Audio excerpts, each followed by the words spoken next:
reaching students who are under-participating and underperforming. The target learners are approximately 20 to 23 full-time 7th grade accelerated math students. Usually the classroom ratio is split fairly evenly in terms of female students and male students. There usually aren't students on IEPs in this class. However, I usually do have 3 to 5 students who are on 504 plans. The students at my middle school come from a variety of ethnic and cultural backgrounds. My school is one-to-one in terms of technology, so each student comes to class with their own Chromebook. After reviewing participation and grading analytics at the halfway point of my course, I noticed that 2 of my students are rarely participating in the course's activities. When they do participate, most of their results are below average. This is something that I need to communicate with the students and develop a plan to improve this behavior. At the middle school I teach at, we have 90-minute block periods of time. With this as my reference, my unit on transformation should take 8 class periods to complete. This unit will include translations, rotations, reflections, and dilations. There are a variety of activities for each module of study. Each activity was specifically chosen to meet my objectives set forth for the unit.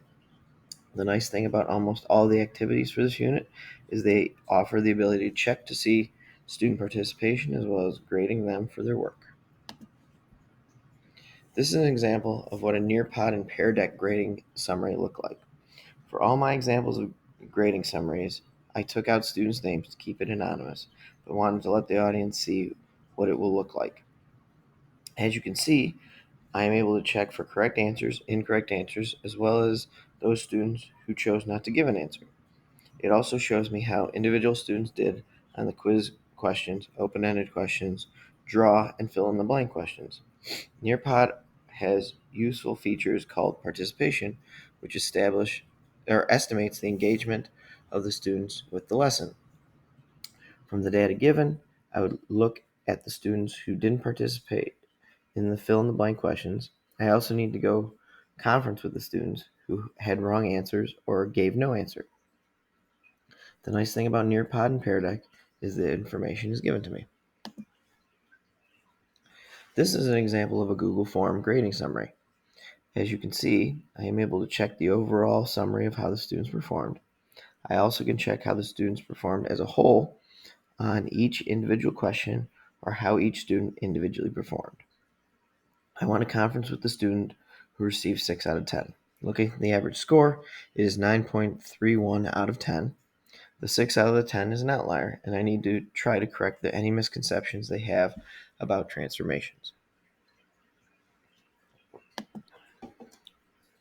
This is an example of what a Quizzes game summary looks like. This is very similar to what a GimKit, Quizlet Live, or Blookit summary looks like as well. As you can see, I'm able to check the overall summary of the students performed. I also can check how the students performed as a whole on each individual question or how each student individually performed. The overall feature is nice because it shows all the questions and student responses.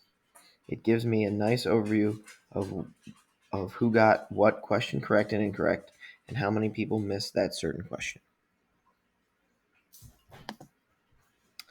This is an example of what a Delta Math grading summary looks like. The nice thing about Delta Math is it shows the estimated time the students worked to complete the assignment. This helps me to see time on task.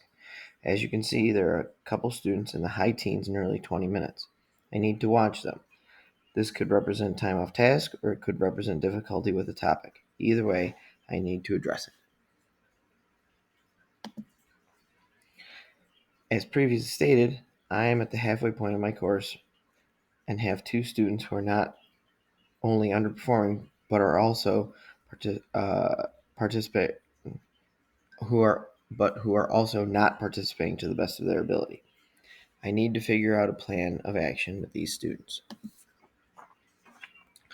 I plan on using Chickering and Gamson's 7 rules to help assist these students. Since participation and lack of effort were the key elements, picking up on from my analytics, I plan on focusing on 4 of the 7 rules. The first rule I want to focus on is encouraging contact between students and faculty. I want to start here because if the students are underperforming and not participating, there may be a break in communication between myself and the students. I need to do my best to encourage communication. We need to work together and discuss what needs to be in place for them to be encouraged to contact me when they are being challenged or need assistance. With this, I will definitely be spot checking, conferencing them multiple times during the class period to make sure they are feeling comfortable and don't have any questions or concerns. I need to make sure the students feel comfortable asking for help. Next, I want to focus on encouraging active learning. At this moment, when the students are not engaged and underperforming, their learning is very passive. For the students to learn, I have to get them engaged in the content. The activities I've chosen for the students I feel were engaging. From the analytics, I would agree that they are for the majority of the class. This goes back to communication. I need to sit and talk with the students about the engagement or lack thereof they have shown. Some of the games, Desvos, Nearpods, etc., these two students might not find engaging or interesting. I have other activities they could perform. They might want a more hands-on approach. If that is what they need to feel engaged, I can definitely do that for them. After looking at the engagement of the lesson, I then need to make sure I am giving meaningful and prompt feedback to these students. If they are engaged in the assignment, that is a huge plus. The next step for them to succeed is to make sure they are receiving feedback, conferencing, to assure there are no mistakes or misconceptions present. Finally, it is important for the students to understand that time on task is important. This is something that I've seen a problem since we came back from the COVID pandemic. The students have issues understanding that in order to learn, it takes time. Things won't just magically pop into your head. You need to work at it. With these two students, I need to make sure they understand this. This goes back to communication. They need to understand in order to get how to transform different shapes, they need to take the time and do it. Visualizing isn't enough. They need to translate, rotate, reflect, and dilate multiple shapes in order to successfully understand how to do it. In order to help my students who are underperforming and not participating, I'm going to take 4 action steps based off Chickering and Gamson's 7 rules. With everything, communication is key. I want to make sure the lines of communication are open between myself, the students, and their parents. I want to let them know I'm there to assist them and make sure I'm constantly checking in with them. I need to make time to conference with them throughout the remainder of the chapter. Through communication, I want to promote active learning.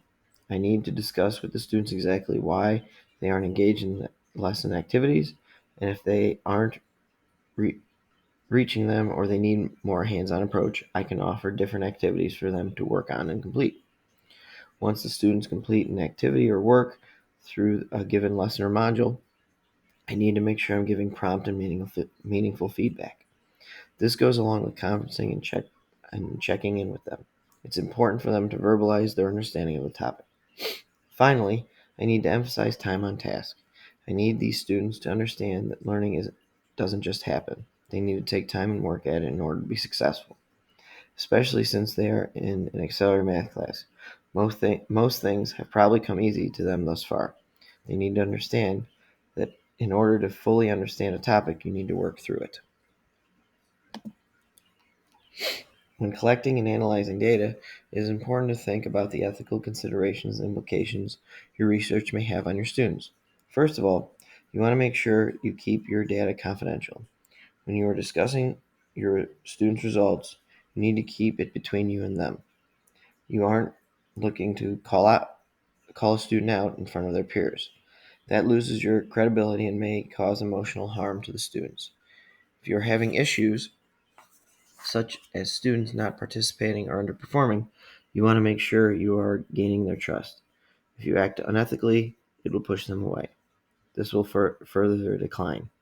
Like I've stated throughout this presentation, communication is key.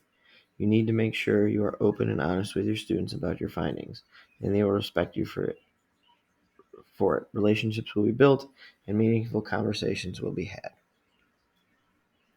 All right, there are my references.